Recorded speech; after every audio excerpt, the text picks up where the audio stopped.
Hello সবাইকে, চলে এসেছি আবারও একটা নতুন ভিডিও নিয়ে। তো প্রথমে এখানে আমি 1 কেজি করে 3টে টক দইয়ের প্যাকেট নিয়ে নিয়েছি।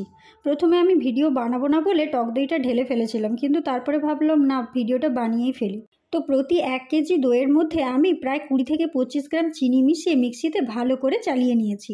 তারপর বেশ অনেকটা পরিমাণ গোটা জিরা নিয়ে গ্যাসের মধ্যে নেড়ে ছেড়ে ঠান্ডা করে মিক্সিতে গুঁড়ো করে নিয়েছি। যতটা লাগবে, বাকিটা বাড়ির জন্য থেকে যাবে।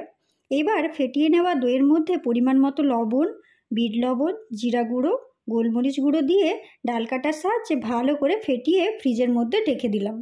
তো এতক্ষণে হয়তো তোমরা বুঝেই গেছো যে আমি কি বানাচ্ছি। তো হাজব্যান্ডের অফিসের ট্রেনিং ছিল, তাই আবদার করেছে সবাইকে লস্যি খাওয়াবে, তাই আমিও রাজি হয়ে গেলাম। ফ্রিজ থেকে বের করে একটা ফিল্টারের মধ্যে পুরো ব্যাটারটা ঢেলে দিলাম।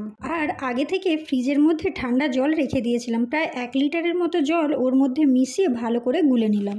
ব্যাস তৈরি হয়ে গেল ঠান্ডা ঠান্ডা লস্যি। এই গরমে 1 গ্লাস লস্যি খেলে কী যে শান্তি পাওয়া যায় তা বলে বোঝাতে পারবো না। এতজনের লস্যি তো আমি এর আগে কখনো বানাইনি, তাই হিসেব করে বুঝলাম 3 কেজি দই দিয়ে মোটামুটি 30 জনের লস্যি বানানো যাবে। ভিডিওটা ভালো লাগলে বেশি বেশি করে লাইক, কমেন্ট আর শেয়ার করো। আর আমার চ্যানেলে নতুন হলে চ্যানেলটা সাবস্ক্রাইব করে দিও। আর যারা আমাকে ফেসবুক থেকে দেখছো তারা আমাকে ফলো করে রাখো। দেখা হচ্ছে নেক্সট ভিডিওতে। টাটা। আর হ্যাঁ, পরিবেশনের আগে গ্লাসের ওপর জিরে গুঁড়ো ছড়াতে কিন্তু ভুলবে না।